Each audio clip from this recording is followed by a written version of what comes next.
Well, this week saw the release of the World Thoroughbred rankings in London, and cause for celebration here in Australia with So You Think and Black Caviar winning acclaim on the world stage. Michael Sharkie, great result for these two horses that were just so dominant throughout 2010. Yeah, sensational result there, Shaun, and terrific to be recognised again, the Australian thoroughbred industry and also the New Zealand thoroughbred industry. Let's not forget that So You Think was bred and born in New Zealand. Terrific accolades for this part of the world. Just proves that we can produce horses of world quality year after year.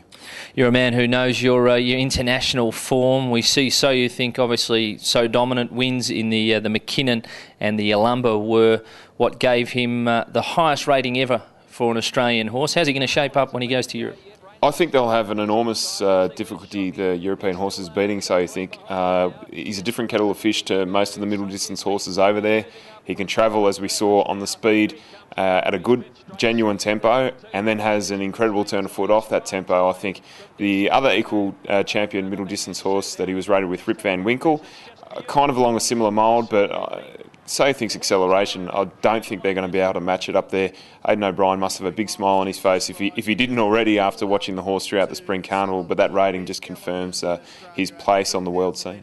126 was that rating, as we said. Two above Northerly and Mackay Diva, 124, previous best for an Australian horse. It's a real accolade for his achievement. It certainly is, and with the horse going on to race in Europe this year, we'd probably expect that rating to climb even higher. I don't think there's any reason why he couldn't win a couple of Group 1s up there, assuming that he holds his form from the Spring Carnival.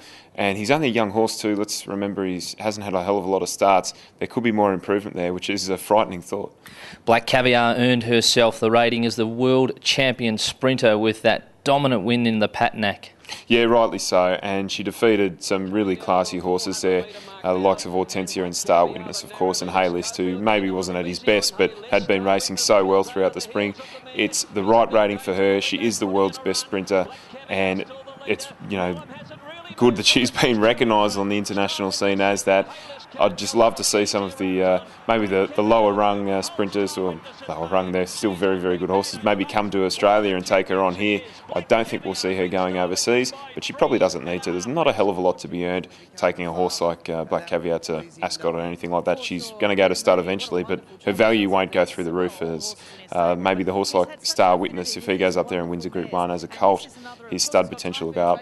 Probably see Black Caviar race here, and which will be great. If she can remain unbeaten throughout her career, it'll be a terrific thing for the punters and the race goers that get along every week. Well, she's going to be the headline act throughout the Melbourne Festival of Racing, which of course kicks off on the 12th of February, and she's due to resume the week after in the Coolmore Lightning Stakes. Great to get your thoughts on these rankings. Always an anxious time of year to see how our horses shape up, but we can be proud of their achievements. Yeah, we sure can. I think there's bigger and better things to come in 2011 from Australian bred horses. And we look forward to it.